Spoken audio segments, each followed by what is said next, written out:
Few artists in history have redefined music, fashion, and culture the way Prince did, a revolutionary force in pop, funk, and rock. He was an artist ahead of his time. From his early beginnings in Minneapolis to global superstardom, his journey was filled with groundbreaking music, personal struggles, and artistic battles.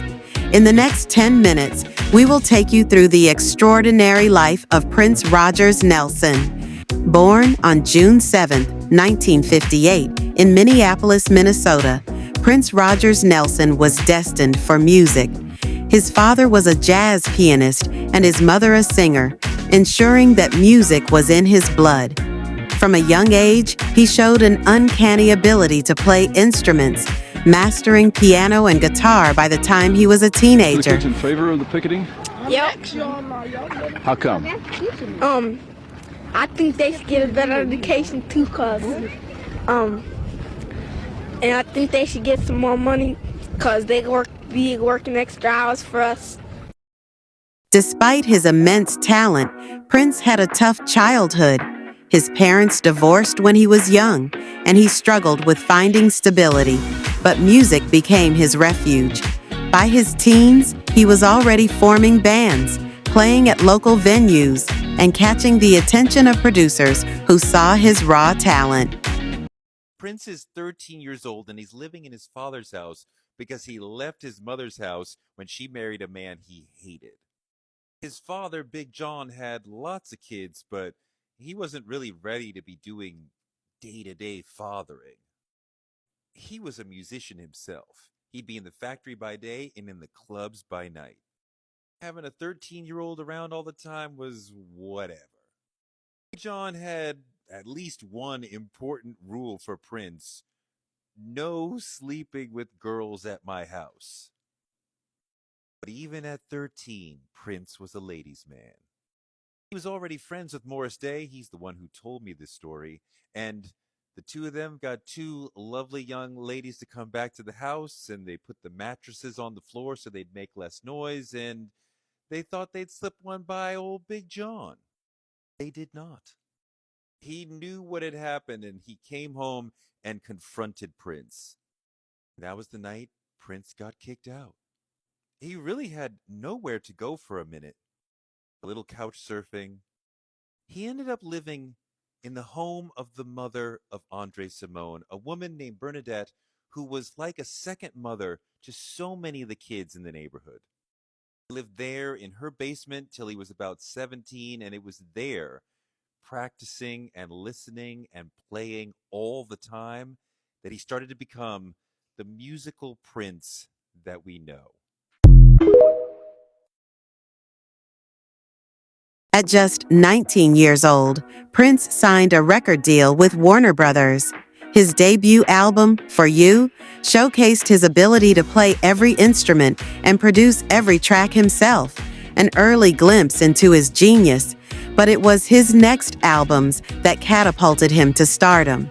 In 1984, Prince released Purple Rain, a film and album that turned him into a global icon. Songs like When Doves Cry and Let's Go Crazy dominated the charts, and the film became a cult classic. His flamboyant fashion, electrifying performances, and boundary-pushing artistry made him a legend. This was happening a little earlier tonight. Prince's arrival at the Mann Theater in Hollywood for the premiere of his film Purple Rain. As you can see, he rushed inside fairly quickly. And just now, people are filing in to the party to celebrate.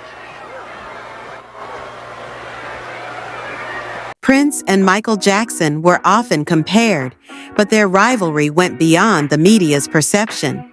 Michael wanted Prince to duet on Bad, but Prince refused, believing their styles were too different.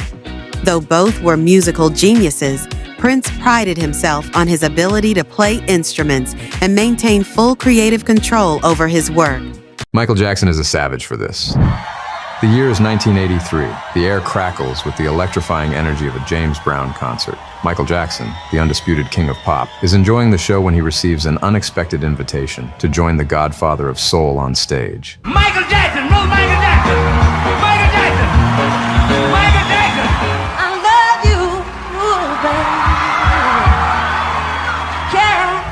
After Michael's short performance, he and James embraced, and Michael suggests to James to bring Prince on stage, knowing he was high AF. During this time, Michael Jackson and Prince were locked in a media-hyped rivalry, their names constantly pitted against each other. Both had hurled veiled insults in interviews, Michael calling Prince rude, and Prince condescendingly referring to him as Camille, Michael's childhood nickname. James Brown, Prince's idol, issued the invitation. Give him a big round of applause because he just insisted that I introduce Prince. He's here, Prince. Prince, caught in a web of pride and intoxication, could not resist. He stumbled onto the stage, and what happened next was humiliating.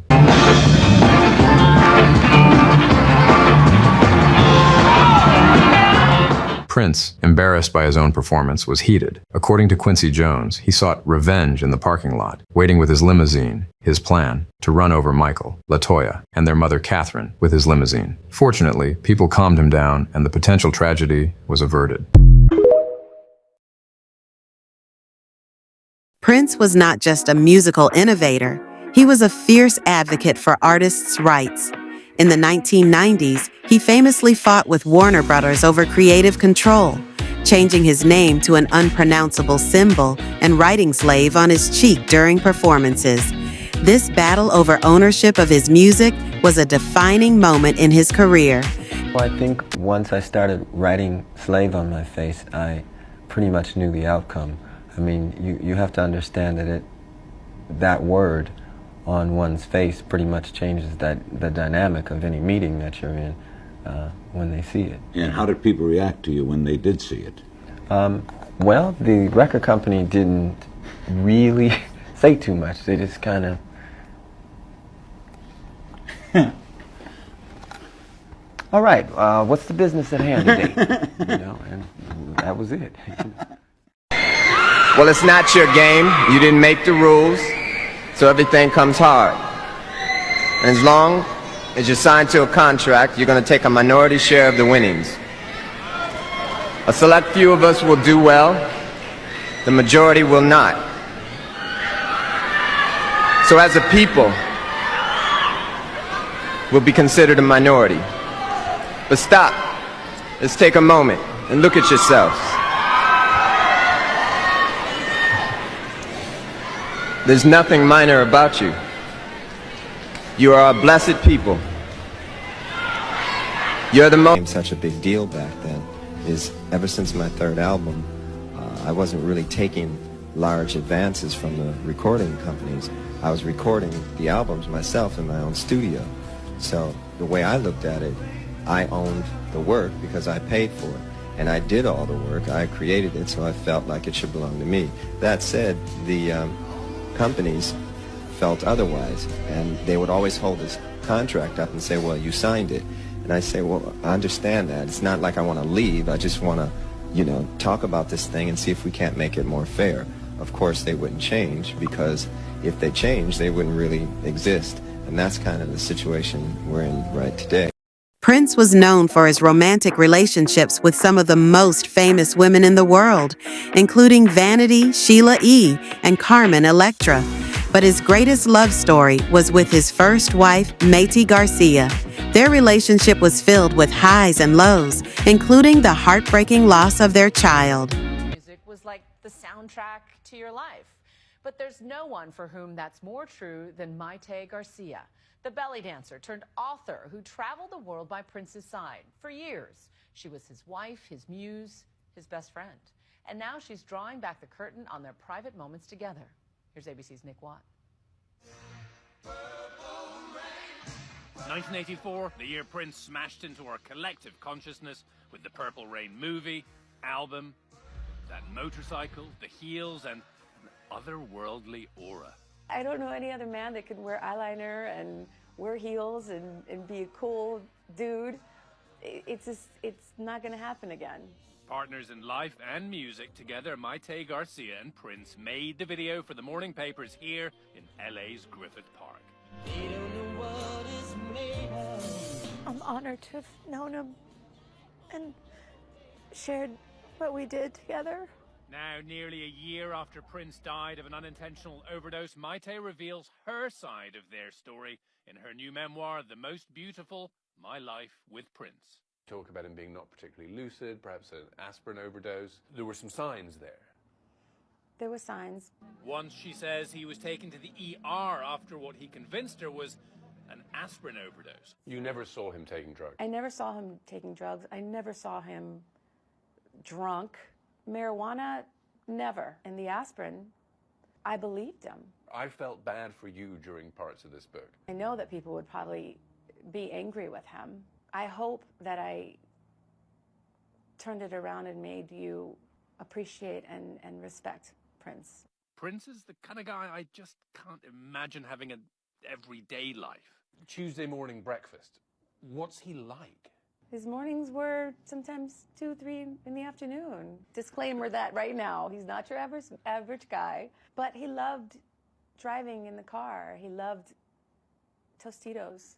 Prince was intensely private and at that time a devout Seventh-day Adventist. Maite was pregnant, there was something wrong.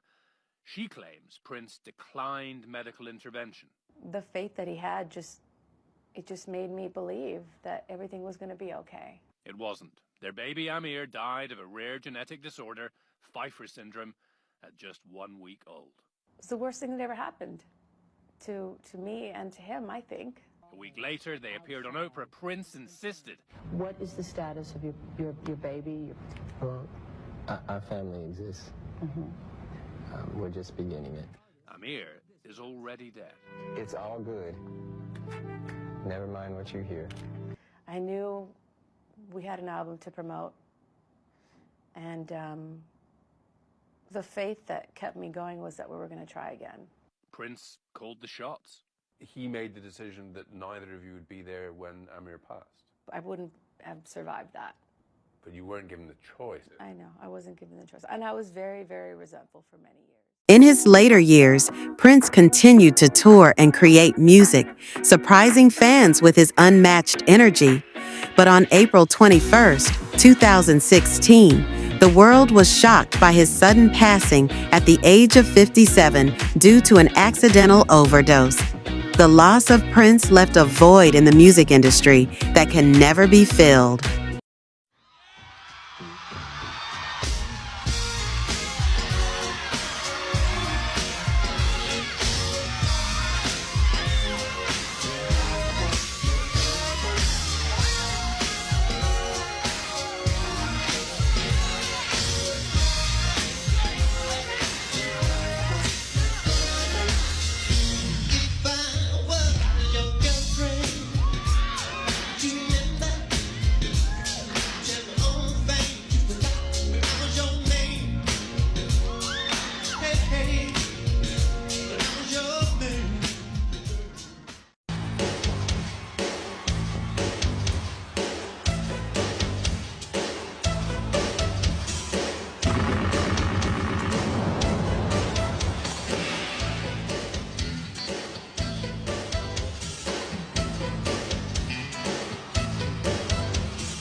Prince was more than just a musician.